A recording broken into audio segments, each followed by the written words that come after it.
Aujourd'hui, on va parler de la tonalité de la bémol mineur. Ici, on a 7 bémols à la clé. À ce stade, on a deux possibilités. On regarde le cycle des quintes. On regarde le cycle des quintes, on descend, on compte les bémols, 1 bémol, 2 bémols, 3 bémols, 4 bémols, 5 bémols, 6 bémols, 7 bémols.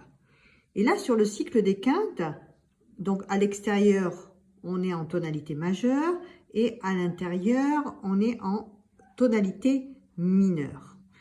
Ici, donc si on est en si majeur, la tonalité relative mineure, c'est sol dièse mineur. On voit ici qu'on a donc 7 bémols pour do bémol. Donc ici, à l'intérieur, on va rajouter, donc on va écrire la tonalité de la bémol mineur. Donc en fait, la relative mineure de do bémol majeur, c'est la bémol mineur. Voilà. C'est pas marqué dans pas mal de cycles de quinte, ce n'est pas marqué, mais c'est logique. Si on prend le do ici, on met un bémol, ici on aura un la bémol. Do bémol majeur, la bémol mineur. Do bémol majeur, la bémol mineur. Donc sur le cycle des quintes, il manque encore une tonalité. Ici on a do dièse majeur. Donc la relative de do dièse majeur, c'est la dièse mineur. Donc pareil, on prend le do, on met un dièse, on prend le la, on met un dièse et on obtient les relatives. Donc dans beaucoup de cycles des quintes, ces deux tonalités ne sont pas marquées.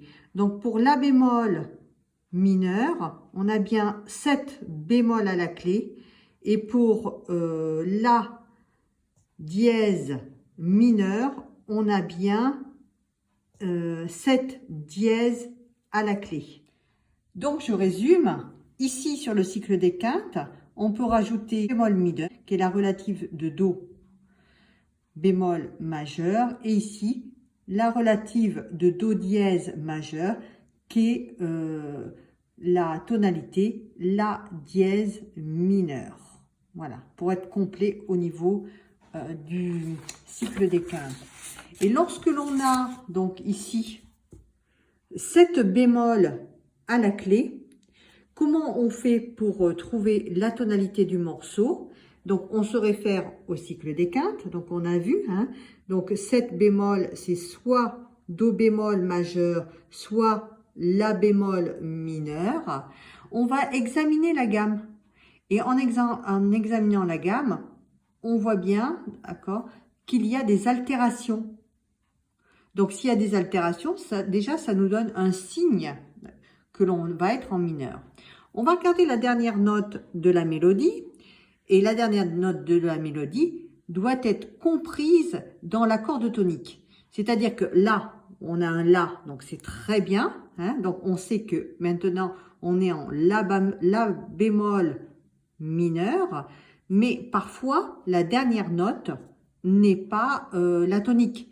Donc, si la dernière note fait partie de l'accord de tonique, on pourra en déduire la tonalité.